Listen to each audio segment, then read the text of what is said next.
जय श्री राम। सभी को जय श्री राम। आपकी अपनी चैनल श्री राम कथा में आपका स्वागत है। तो चलिए शुरू करते हैं आज का अंक। सबसे पहले हम श्री हरि के चरणों की वंदना करेंगे, माता जी की वंदना करेंगे, हाथ जोड़ेंगे और शुरू करेंगे। उसके बाद हमारा आज का अंक, तो कल हमने पेज नंबर 92 93 पढ़ा था, आज 94 94 पेज नंबर पढ़ेंगे। और हमने कल भगवान शिव जी की बारात का वर्णन जाना।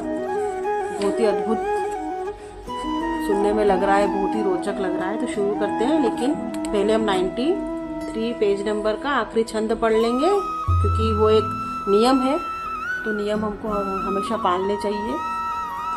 तन छार ब्याल कपाल भूषण नगन जटिल भयंकरा संग भूत प्रेत पिशाच जोगिनी विकट मुख रजनी चरा।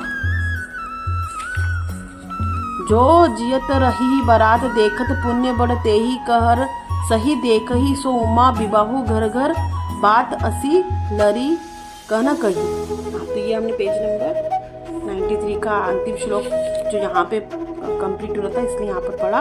अब आज का हम यहाँ से शुरू करेंगे। 94 पेज नंबर बालकांड रामचरितमानस का दोहा हिंदी में अर्थ सहित जानेंगे। चलिए शुरू करते हैं। दोहा। समुझी महेश समाज सब जननी जनक मुसुकाही बाल बुझाए विविध विधि निडर हो डरू नाही। महेश्वर शिव जी का समाज समझकर सब लड़कों ने माता पिता मुस्कुराते हैं। उन्होंने बहुत तरह से लड़कों को समझाया कि निडर हो जाओ, डर की कोई बात नहीं। लय अवगान बरात ही आए दिए सब ही जनवास सुहाए। मैना शुभ आरती संवारी संग सुमंगल गावही नारी। अगवान लोग बारात को लिया आए, उन्होंने सबको सुंदर जनवासे में ठहरने को दिया। मैना पार्वती जी की माता ने शुभ आरती सजाई, उनके साथ ही स्त्री उत्तम मंगल गीत गाने लगी। कंचन थार सोह बर पानी परिछन चली हर ही हर शानी। विकट बेश रुद्र ही सब देखा अबलन उर भय भय विशेषा। सुंदर हाथों में सोने का थाल शोभित है। इस प्रकार मैना हर्ष के साथ शिव जी का परछन करने चली। जब महादेव जी को भयानक वेश में देखा तब तो स्त्रियों के मन में बड़ा भारी भय उत्पन्न हो गया। भागी भवन पैठी अति त्रासा गए महेशु जहाँ जनवासा। मैना हृदय भय दुख भारी लीनी बोली गिरीश कुमारी। बहुत ही डर के मारे भागकर वे घर में घुस गए। शिव जी जहाँ जनवासा था वहाँ चले गए। मैना के हृदय में बड़ा दुख हुआ। उन्होंने पार्वती जी को अपने पास बुला लिया।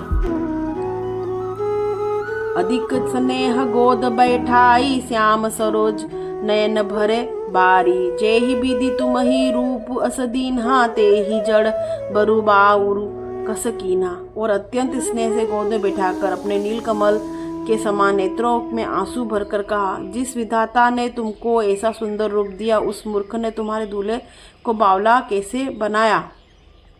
छंद। कसकीन बरु बोराह विधि जेहि तुम ही सुंदरता दई। जो फलु चहिह सूरत रूही सो बरबस बबूरही लगाई। तुम सहित गिरी ते गिरो पावक जरो जल निधि महु परो। घरु जाऊ उपजसु होऊ जग जीवत विबाहु न होऊ करो। जिस विधाता ने तुमको सुंदरता दी, उसने तुम्हारे लिए वर बावला कैसे बनाया। जो फल कल्प वृक्ष में लगना चाहिए वह जबरदस्ती बबूल में लग गया है। मैं तुम्हें लेकर पहाड़ से गिर पड़ूंगी, आग में जल जाऊंगी या समुद्र में कूद पड़ूंगी, चाहे घर उजड़ जाए और संसार में अपकीर्ति फैल जाए, पर जीते जी मैं इस बावले वर से तुम्हारा विवाह न करूंगी। दोहा।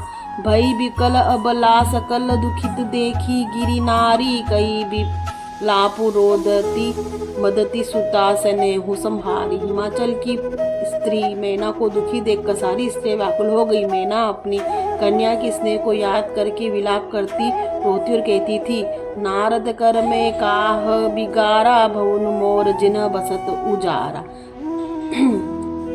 क्षमा कीजिए। अस उपदेशु उमही जिन दीन्हा बौरे बरही लागी तपु कीन्हा। मैंने नारद का क्या बिगाड़ा था जिन्होंने मेरा बस्ता अगर उजाड़ दिया, जिन्होंने पार्वती जी को ऐसा उपदेश दिया कि जिससे उसने बावले वर के लिए तप किया। साचे हूँ उनके मोह न माया, उदासीन धुन धाम न जाया। घर पर घर घालक लाज न भीरा, बाज की जान प्रसव के पीड़ा। सचमुच उनके न किसी का मोह है, न माया है, न धन है, न घर है, न स्त्री ही है। वे सबसे उदासीन है, इसी से दूसरे का घर उजाड़ने वाले हैं। उन्हें न किसी की लाज है, न डर है। भला बांध स्त्री प्रसव की पीड़ा को क्या जाने।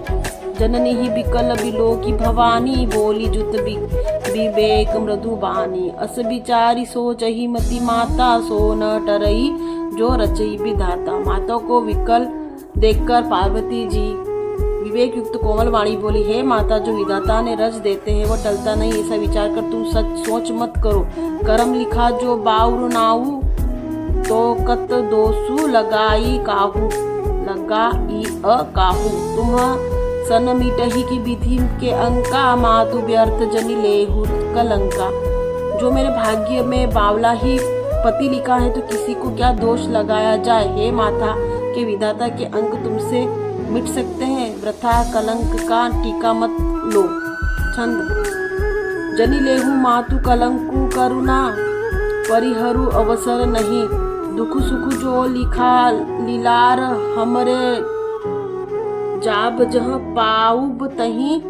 सुनी उमा वचन बिंत कोमल, सकल अबला सोचही बहुभांति।